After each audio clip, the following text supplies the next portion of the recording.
Welcome back to Skidmore Family Farm. Today we're setting up all the necessary requirements for electricity to be hooked up to the cabin. Back here we've got a meter slash panel box.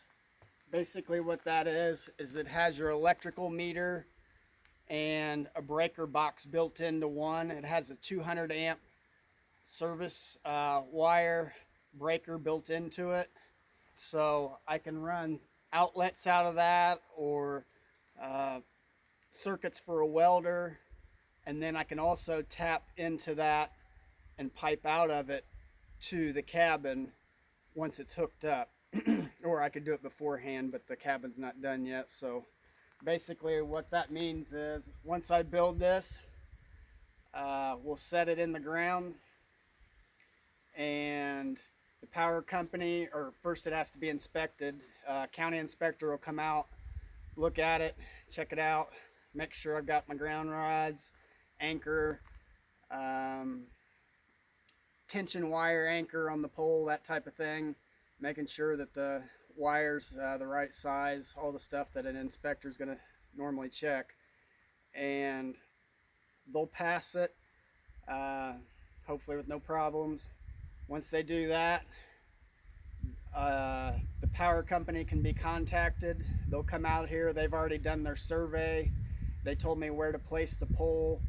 They have already made their material list. They'll bring out a transformer, a whole new pole, and they'll attach it over here. I think we went over that in past videos where they staked it off, flagged the pole that they want the transformer to be at and all that stuff. So basically now, since they did all that, I'm putting this together, and then Louis is going to come out and use his backhoe hopefully sometime this week or next weekend, and we'll set the pole up into place into the ground and anchor the pole with an anchor wire. I've got a guide wire basically. This wire will go up at the top of the pole, or near the top. It goes down to a ground anchor,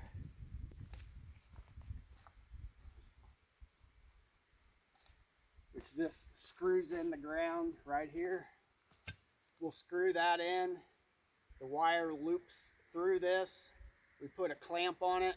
Same thing at the top of the pole, or near the top. It goes around the pole, or the eye bolt, and then it gets clamped, and then it'll be good to go. Once that's done, we'll have electricity. And I've got an add an outlet. You got to have at least one GFI outlet if you're using it like a T-pole,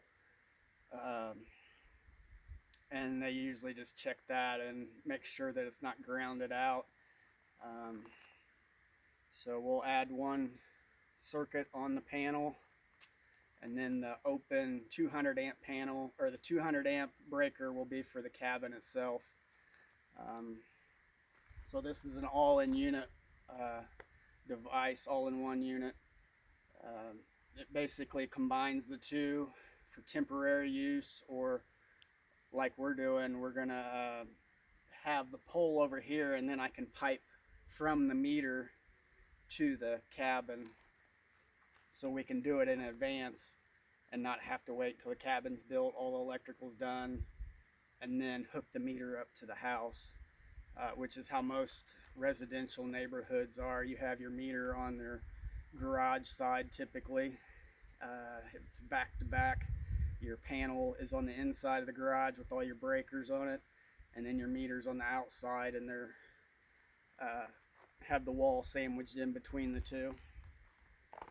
But we're doing this a little different, and that also, like I said, will allow me, I can tap into it when we build a barn or when we need outside electric. We can trench in power throughout the property, not too far. I mean, you can only go so far because of voltage drop, but it gets us established. We've got plenty more poles.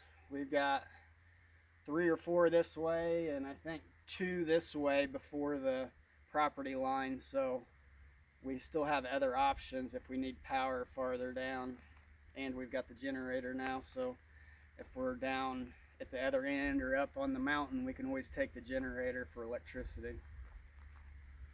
But I just wanted to kind of go over that. Today I'm kind of taking a break from cabin building until I get this done. Once this is done, I'm back to working on the cabin again. And I'm still having, I've got an app to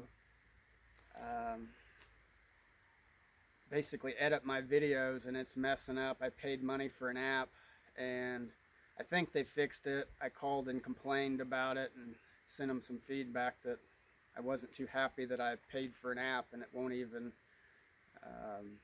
you can't share the picture once you edit it, or the video. You edit a video and then go to share it so it goes to your gallery, or export it to whatever, and it saves it, but it doesn't export it out. So hopefully we get that figured out.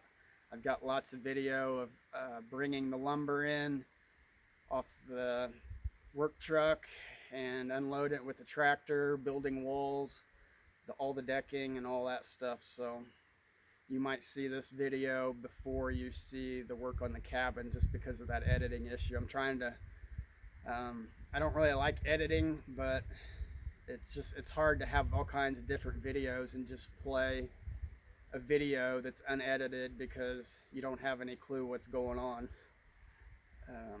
You can't add to it or anything. I can't tell you what's going on unless I do it as I take the video. So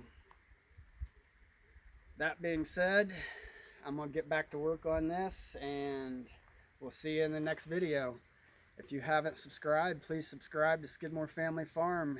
Hit the thumbs up to like our videos. Hit the notification bell to get all our latest videos and notifications. Thanks, and have a great weekend.